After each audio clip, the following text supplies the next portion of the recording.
오늘 하나님의 말씀은 베드로후서 1장 20절로 21절 말씀입니다. 우리 한 목소리로 같이 읽겠습니다. 먼저 알 것은 성경의 모든 예언은 사사로이 불 것이 아니니 예언은 언제든지 사람의 뜻으로 낸 것이 아니요 오직 성령의 감동하심을 받은 사람들이 하나님께 받아 말한 것임이라. 아멘. 오늘은 인본주의와 신본주의에 대해서 좀 말씀을 나눠보고자 합니다. 인본주의와 신본주의, 간단하게 말하면 인본주의는 인간 중심, 신본주의는 하나님 중심, 이렇게 생각할 수가 있습니다. 오늘 이 말씀을 듣고 있는 그리스도인 여러분들은 어떻습니까? 인간 중심입니까? 하나님 중심입니까? 라고 묻는다면 그리스도인들은 하나님 중심입니다, 이렇게 대답할 것입니다. 그런데 우리가 신앙하는 모습을 보면, 또 살아가는 모습을 보면 하나님 중심보다 인간 중심적인 그러한 것이 많습니다. 왜 그럴까요? 성경을 보고 성경을 해석하고 듣는 것도 하나님 중심이 아니고 인간 중심으로 듣는 그러한 모습이 많습니다. 그것은 설교하는 설교자들이 인본주의적인 설교를 하기 때문에 그 설교를 듣고 성경도 인본주의적으로 보고 있습니다. 세상은 말할 것도 없습니다. 세상은 사람 살기 좋은 세상, 사람이 살만한 세상, 살맛 나는 세상, 이렇게 만들어가기 위해서 정치인이나 그리고 교육하는 사람이나 경제인이나 누구든지 사람 중심의 것을 말하지 하나님 중심을 말하지는 않습니다. 그래서 신앙하는 우리가 세상과 더불어 살아가면서 그러한 생각들이 우리를 지배하고, 또 성경을 해석하는 설교마저도 인본주의적으로 설교해버린다면 우리는 더 이상 하나님 중심적인 신앙을 하고 산다라고 말할 수도 없고 그런 생각을 가질 수도 없는 것이죠. 그래서 여러분, 설교는 인본주의적이 아니라 신본주의적으로 해야 됩니다.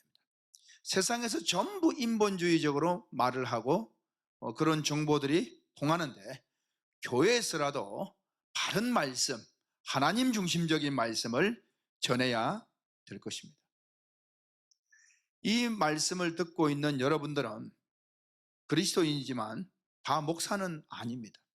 그래서 내가 무슨 설교자입니까? 라고 말할 수 있겠으나 엄밀히 보면 이 말씀을 듣고 있는 모든 그리스도인들은 작은 설교자입니다. 왜냐하면 우리는 하나님의 말씀을 강단에 서서가 아니라 가정에서나 어디에서나 전해야 될 전도의 사명을 가지고 있는 사람들이기 때문에 그리스도인이라면 누구나 작은 설교자다라고 저는 생각합니다. 그렇다면 설교자로서, 또 작은 설교자로서 우리가 설교할 때 이용하고 또 설교할 때 우리가 주 텍스트로 사용하는 것이 무엇입니까? 바로 성경입니다. 그럼 성경은 어떤 책입니까? 디모데후서 3장 16절에는 이렇게 증언합니다. 모든 성경은 하나님의 감동으로 되었다. 모든 성경은 뭘로 되었다고요? 네, 하나님의 감동으로 되었다라고 말합니다. 하나님의 감동입니다. 이것을 더 정확하게 표현하면 하나님에 의해 감동되었다라는 뜻입니다. 하나님의 감흥으로 쓰였다. 원천이 하나님이라는 것입니다. 사람의 생각이 아니라는 것이지요. 그런데 감흥이라고 하는 것, 이것은 하나님의 감흥만 있는 것이 아닙니다. 악령의 감흥도 있어요. 그래서 악령의 감흥, 악령의 감동을 받는 사람들은 예를 들면 무당이 신내림을 받으면 그 악령의 역사를 일으키는 것입니다. 짝두나를 타기도 하고요. 그건 성령의 감동이라고 말하지 않습니다. 악령의 감동이요, 악령의 감흥이지. 그렇다면 성령의 감흥, 하나님의 감흥으로 된 것이 무엇이냐? 그것이 성경이라는 것입니다. 그래서 여러분, 성경을 하나님의 감흥으로 쓰여졌기 때문에 성경은, 이 성경을 풀이해서 설교하는 자 또한 하나님의 감흥을 받아서 그 감동으로 설교를 해야 제대로 되는 것이지, 자기의 생각으로 세상의 어떤 이치로 해버리면 그것은 자칫 잘못하면 악령의 감흥이 될 수 있다, 이 말입니다. 그래서 우리는 바른 성경을 해석하기 위해서 묵상을 합니다. 성경을 묵상한다라고 말합니다. 묵상은 왜 합니까? 여러분, 많은 설교자들이 묵상을 할 때 왜 묵상하는가? 설교를 준비하기 위해서 묵상한다 라고 한다면, 물론 틀린 말은 아닙니다만 그것은 위험할 수 있습니다. 우리는 성경을 설교를 준비하기 위해서 묵상하는 것이 아닙니다. 우리는 성경을 설교를 준비하기 위해서가 아니라 하나님의 뜻을 바로 발견하기 위해서 묵상을 하는 것이에요. 설교를 준비하기 위해서 묵상을 하기 시작하면 설교를 듣는 대상자들이 떠오르고, 사람들이 좋아할 것이 떠오르고, 사람들에게 맞추어지는 묵상들로 자꾸 흘러가게 됩니다. 그렇게 되면 사람들이 그냥 이해하기 좋은, 사람들이 듣기 좋은 인본주의 설교가 준비될 가능성이 큽니다.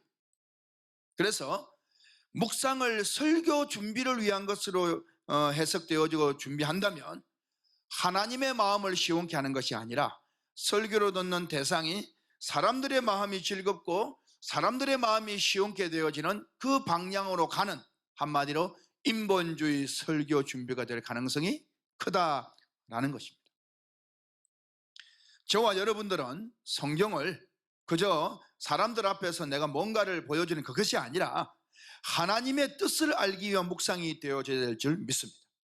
그럴 때에 우리는 성경을 통해서 하나님의 마음을 시원케 해드리는, 그래, 그게 내가 원하는 말씀이야, 내 뜻이 그것이야, 하나님의 마음을 시원케 해드리는 작은 설교자들이 되어지기를 주 예수 그리스도의 이름으로 축원합니다. 어떤 분들은 이런 말씀 들으면 이렇게 말할 수도 있습니다. 목사님, 사람들이 또 좋아하고 즐거워해야 또 교회가 유지될 것이 아닙니까? 교회가 그래야 되는 것이지, 사람들이 모이지 않고 한다면 교회 존재 의미가 뭐가 있습니까? 사람이 안 모이는데 무슨 교회가 존재할 이유가 있습니까? 라고 말할 수도 있습니다. 여러분, 그러나 그것은 근본적인 것을 잘못 알고 있는 겁니다. 교회가 무엇입니까? 헬라어로 에클레시아입니다. 부름을 받아 나왔다라는 거예요. 세상에서 부름받아 나온 겁니다. 구별된 자입니다. 이 에클레시아, 교회는 건물이 아니라는 걸 잘 아시죠? 교회는 믿는 사람들의 모임, 그 공동체가 교회입니다. 사람이 모이지 않으면 교회 존재 의미가 무엇이 있습니까? 라는 것이 뭡니까, 여러분? 또 사람이 없으면 교회가 어떻게 유지됩니까? 이 말은, 사람이 없으면 교회가 어떻게 유지됩니까? 라는 말은 교회가 사람이 아니고 건물이라는 것을 생각하고 있는 거예요. 사람이 모여서 헌금도 하고 그래야 교회가 유지해 갈 거 아닙니까? 여러분, 교회는 건물이 아니라니까요. 교회는 사람입니다. 그래서 사람이 한 명도 모이지 않아도 교회는 됩니다. 어떻게 해요? 바로 이 말씀을 듣고 있는 여러분들이, 여러분 한 사람이라도 그 자리에 서 있는, 그 자리에 있는 그 공간이 바로 교회인 것입니다. 그래서 우리 생각 속에 사람이 없으면 교회가 어떻게 유지됩니까? 라는 이런 생각들 자체가 인본주의적인 신앙을 훈련받았기 때문에 그런 생각들을 계속하게 되어지는 겁니다. 우리는 건물을 유지하기 위해서 모이는 것이 아닙니다. 교회는 사람들이기 때문에, 사람들을 위해서 필요하기 때문에 건물이 있는 것이지, 건물 때문에 우리는 모이는 것은 아니다라는 사실입니다. 신본주의적인, 인본주의에서 벗어난 신본주의적인 사고를 계속해야 여러분들이 바른 신앙을 외칠 수가 있고 또 성경 속에서 바른 말씀을 깨달을 수가 있는 것입니다. 오늘 본문 말씀 베드로후서 1장 우리 한번 다시 보겠습니다. 20절 21절 읽겠습니다. 먼저 알 것은 성경의 모든 예언은 사사로이 풀 것이 아니니 그랬습니다. 어떻게 풀 것이 아니라고요? 네, 사사로이 풀 것이 아니라는 겁니다. 왜 그렇습니까? 21절 시작. 예언은 성경을 말합니다. 언제든지 사람의 뜻으로 낸 것이 아니요, 사람의 뜻으로 낸 게 아니래요. 오직 성령의 감동하심을 받은 사람들이 하나님께 받아 말한 것입니다. 아멘. 성경은 모든 예언은 사람의 뜻이 아니고 하나님의 뜻이었다라고 말합니다. 그래서 그것을 사람의 뜻이 아닌데 사람의 생각으로 자기 생각으로 말해버리는 것을 뭐라고 말합니까? 20절에서 사사로이 푼다라고 말합니다. 그것은 잘못된 겁니다.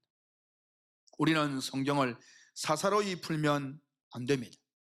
이 사사로이라는 헬라어로 이디오스라고 합니다. 이 이디오스라는 뜻은 자기 자신의 것으로, 개인적으로라는 것입니다. 성경을 자기 생각대로, 자기 개인적으로, 사람의 생각대로 해석을 해버리는 것을 사사로이 푼다라고 말하는 것이죠. 한마디로 말하면 제대로 하나님의 뜻을 깨닫지도 못하고 전하는 그 설교, 그 말이 바로 사사로이 푸는 성경이 되는 겁니다. 저는 이런 비유를 한번 생각해 볼 필요가 있다고 생각합니다. 어떤 사람에게 자동차 한 대를 딱 선물했습니다. 넓은 집에 마당에 그냥 자동차를 한 대 탁 갖다 놨습니다. 여러분, 자동차가 만들어지는 데에는 부품이 3만 가지 이상이 든대요. 3만 가지. 네. 어마어마한 수치입니다. 자동차 한 대를 만드는데 3만 가지 이상의 부품이 든대요. 자, 그러면 자동차가 한 대 마당에 서 있습니다. 그러면 이 자동차는 그 사람이 볼 때는 그냥 자동차이지만 이 자동차를 만들기 위해서는 엄청난 두뇌가, 지혜가 그 속에 함축되어 있는 겁니다.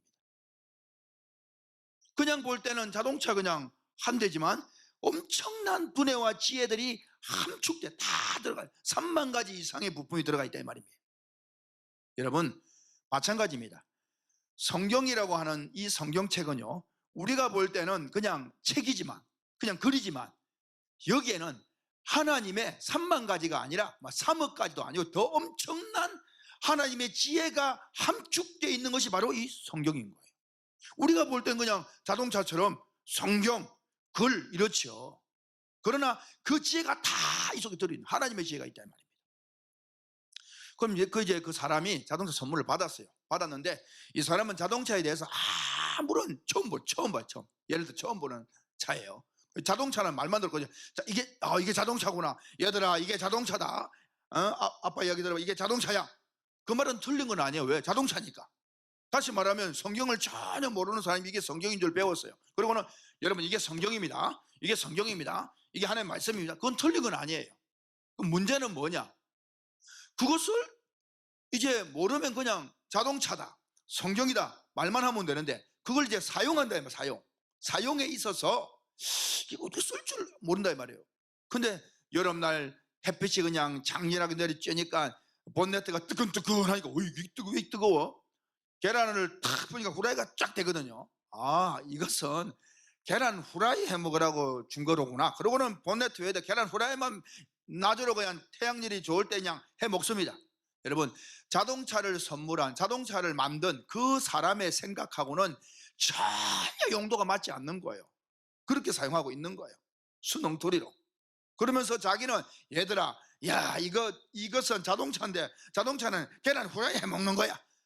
그 다들 애들도 아빠 너무 맛있다고, 너무 잘 익는다, 좋다고, 불을 안 펴도 되네 뭐 그러면서 좋아하고 있습니다. 자기들끼리는 좋아. 근데 자동차를 만든 사람, 그 준 사람은 전혀 그 사실을 안다면 너무 안타까울 거예요. 마찬가지입니다. 성경은 자동차보다 더 하나님의 지혜가 함축되어 있는 거예요. 근데 이 성경을 하나님의 의도대로 사용하지 않고 사사로이 인간의 감정과 인간의 생각으로 해석해서 풀어서 설교한다면 하나님이 보실 때는 계란 후라이나 해먹는 자동차로 사용하는 그 사람이나 다를 바가 뭐이냐 이 말이야. 너무 안타까울 것입니다. 하지만 후라이 해먹는 애들하고 아빠 너무 좋은 거야. 잘못된 성경을 풀어도 성도들도 아멘, 목사도 아멘, 너무 좋은 거야. 그게 진리인 줄 알아요. 여러분, 우리는 알아야 됩니다. 성경은 하나님의 말씀이지 사람의 말이 아닙니다.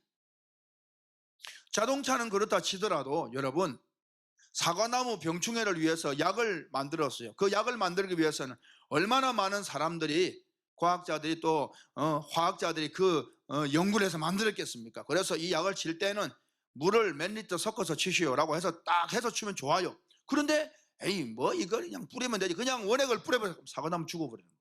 좋겠어. 이걸 오이에다 뿌려도 오이 다 죽어버리는 거예요. 병들었는데 나무도 났는데 뭐 나도 좀 병들고 하니까 좋지 않을까 마셨어요. 사람이 죽어버리는 거예요. 여러분, 만든 자의 의도를 알아야 되는 겁니다. 자동차는 그렇다 치더라도 또 병충해 약이라고 하는 것은 사람 한 사람 죽고 말지만, 그러나 여러분, 성경의 약은, 이 신약과 구약은, 이 약속은 그냥 사람의 육신이 죽는 게 아니에요. 영혼을 영원히 죽일 수도 있는 이 일인데, 이 약을, 이 성경을 자기 사사로이 풀어서 설교한다는 것이, 가르친다는 것이 얼마나 위험한 일인지 설교자들은 목에 칼을 대고 정말 하나님 아버지 앞에서 내가 이 보는 성경이 성경대로 해석하는 것인지 우리는 깊이 생각해야 될 것입니다. 어느 날 아이가 저한테 물었습니다. 노아 방주에 왜 물고기는 태우지 않았어요? 라고 물었습니다. 여러분들은 어떻게 대답하겠습니까? 쉽게 그렇게 이야기할 겁니다. 물고기는 물속에 살기 때문에 안 태우다 살아. 그래서 물고기는 태우지 말라고 그랬어. 그건 너무 이해가 잘 되죠. 그렇겠구나. 그러나 여러분, 과연 그럴까요? 이거는 사람의 생각입니다. 성경은 사람의 이야기가 아닙니다. 하나님의 말씀이지. 여러분, 창세기에 보게 되면 창세기 7장에서 6장에서 방주 만들라 그러면서 하나님이 6장에서 뭐라고 말했습니까? 내가 땅과 함께 모든 생명을 멸할 것이다. 땅에 있는 모든 것을 내가 죽일 거라 했죠. 바다에 있는 게 아닙니다. 땅에 있는 것입니다. 그리고 이 홍수 끝난 이후에 땅에서 코로 기식하는 모든 것들은 다 죽었더라. 코로 호흡하는 거. 물고기는 아가비로 호흡합니다. 예를 들어서. 네. 다르다 이 말입니다. 왜 그렇게 말했을까요? 그리고 창세기 7장에 정결한 짐승은 암수 7씩, 부정한 것은 2씩 드리라는 거예요. 여러분, 정결한 짐승, 부정한 짐승이 창세기 이야기하고 있는데 사실 그게 어디 나옵니까? 레위기 11장에 나옵니다. 신명기 14장에 나옵니다. 여러분, 모세 때나 가서 정결한 짐승, 부정한 짐승 이야기하죠. 그런데 벌써 창세기에 정결한, 부정한 이야기를 하는 거예요. 물론 창세기 때는 재물 이야기이고 그때는 식용 이야기를 하겠지만, 그러나 그럼에도 불구하고 정결하고 부정한 것을 나눴다 이 말입니다. 여러분, 정결한 짐승, 부정한 짐승 이야기할 때 나눴죠. 네, 창세기 7장에서 7장 2절에서 이 땅에 있는 정결한 짐승 암수 7 드리라고 했습니다. 그리고 창세기 7장 3절에서는 하늘의 새도 정결한 것은 7씩 해라 이렇게 했습니다. 그러면 땅의 짐승도 7, 하늘의 새도 7 했으면 바다의 물고기도 정결한 게 있잖아요. 비늘이 있고 지름이 있는 거. 근데 바다의 물고기는 너란 말은 없다 이 말인 거예요.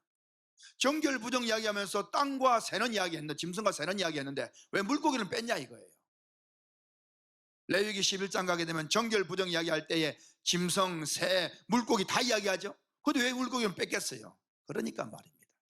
그러니 물고기는 물에 있어서 그냥 살기 때문에 드린 게 아니야. 이것은 인본주의 가르침입니다. 그게 아닌 거예요. 마태복음 24장 37절 말씀에 노아의 때와 같이 인자의 임함도 그러하리라 그랬지 않습니까? 예수님이 재림하실 때는 노아의 때와 같다는 겁니다. 이때라 이 말입니다. 그러면 여러분, 노아의 때에 방주 안에 부정한 짐승, 정한 짐승 다 넣었어요. 나머지는 다 죽었습니다. 여러분, 그때를 언제 말하겠습니까? 주님 재림 때를 말한다 이 말입니다. 주님 재림하실 때에 그 방주와 같은 것은 무엇입니까? 먼저 믿는 자들을 싹 모아들이죠. 그게 공중 휴거죠. 휴거 다 올린다 이 말입니다. 방주에 딱 드리고, 방주에 드린 이후에 물로서 딱 심판해버리죠. 마찬가지입니다. 휴거 싹 거두어 드리고 나머지는 물로 심판한다 이 말입니다. 그런 이치지요. 그러면 여러분, 방주에 싹 이렇게 들어온 짐승처럼 휴거된 사람들은 어떻습니까? 살아있는 사람들이에요. 그 사람들은 살아있는 사람들. 죽은 사람들은 거기에 들어오질 않습니다. 죽은 사람들은 낙원에 있지. 구원받은 사람들은 거기에는 지금 살아있는 사람들만 있는 것이에요. 죽은 사람들은 포함이 안 되는 것입니다. 여러분, 물속에 코로 호흡하는 것은 살아있다, 아가미로 호흡하면 죽은 살을 상징하는 것입니다. 그래서 물속에 있는 물고기 중에 정한 것이라 할지라도 들이지 않은 것은 바로 죽은 자들은 그때 휴거될 때 포함되지 않는 것을 말하는 것입니다. 그래서 물고기를 방주에 담지 않았던 것이에요. 이것이 이해가 되십니까? 이것이 바로 하나님 아버지의 말씀의 깊은 의미입니다. 성경은요, 처음부터 끝까지 다 이렇습니다. 그래서 우리는 워낙에 인본주의적인 생각, 자기 생각대로 해석하는 것이 너무 많기 때문에 성경을 그냥 인본주의적으로 해석을 해버립니다. 우리는 하나님을 노래할 때 실수가 없으신 하나님이라고 찬양합니다. 그런데 실수가 없으신 하나님이라고 찬양하면서 정작 우리가 외칠 때는 실수가 많은 하나님으로 외칩니다. 어떻게 해요?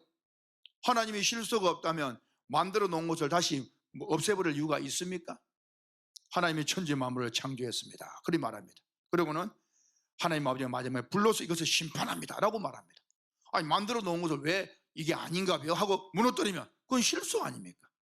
그러니까 핑계는 또 이렇게 합니다. 사람들 때문에 그랬다 그럽니다. 그렇다면 지혜 있는 사람 또 물을 거예요. 사람은 하나님이 창조한 게 아니냐? 그럼 하나님이 또 실수 아니냐? 그러지 않겠습니까? 여러분, 자기가 하는 말이 무슨 말이 자기가 정을 수도 없어요. 그렇게 하면 안 되는 거예요.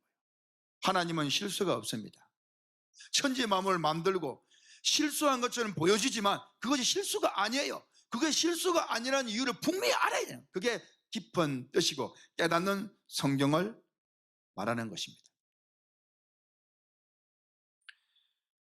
저와 여러분들은 인본주의 설교, 인본주의 신앙에서 벗어나야 됩니다. 우리는 신본주의 설교, 신본주의 신앙을 해야 될 것입니다. 저는 여러분들에게 묻겠습니다. 여러분, 신이 우리를 위해서 있는 것입니까? 우리가 신을 위해서 있는 것입니까? 여기에 분명히 답할 수 있어야 됩니다. 여러분들이 하나님을 위해서 있는 것입니까? 하나님이 여러분들을 위해서 있는 것입니까? 우리가 하나님을 위해서 존재하는 것입니다. 하나님이 우리를 위해서가 아니라 우리가 하나님을 위해서 있는 것입니다. 세례받고 예수를 믿을 때 제일 처음 고백하는 것이 무엇입니까? 요리문답 첫 번째 질문이 사람의 제일 되는 목적이 무엇입니까? 라고 묻습니다. 그 답은 사람의 제일 되는 목적은 하나님을 영화롭게 하고 영원히 그를 즐거워하는 것입니다라고 말하고 세례를 받습니다. 내가 하나님을 위해서 존재합니다 라고 고백하고 세례받고 그리스도인이 되는 것이에요. 여러분, 분명한 것입니다. 우리는 신본주의적으로 살아야 됩니다. 바울 사도는 고린도전서 10장 31절에 그런즉 너희가 먹든지 마시든지 무엇을 하든지 다 하나님의 영광을 위하여 하라 말씀하셨습니다. 로마서 14장 8절 말씀에는 우리가 살아도 주를 위하여 살고 죽어도 주를 위하여 죽나니 그러므로 사나 죽으나 우리가 주의 것이로라 말을 합니다. 당신은 인본주의입니까? 신본주의입니까? 당신은 성경을 인본주의적으로 전합니까? 신본주의적으로 전합니까? 오늘부터 이어지는 말씀 속에 성경 구절 구절 인본주의적으로 너무나 잘못된 성경을 하나씩 찾아가며 다음 시간부터 그것을 바로잡는 그런 시간을 갖고자 합니다. 오늘부터 성경을 묵상할 때에 하나님의 마음으로 하나님의 뜻을 따라 자동차는 그냥 보이는 자동차가 아닙니다. 엄청난 지혜가 들어간 것처럼 성경은 그냥 성경이 아니에요. 하나님의 엄청난 지혜가 함축된 것입니다.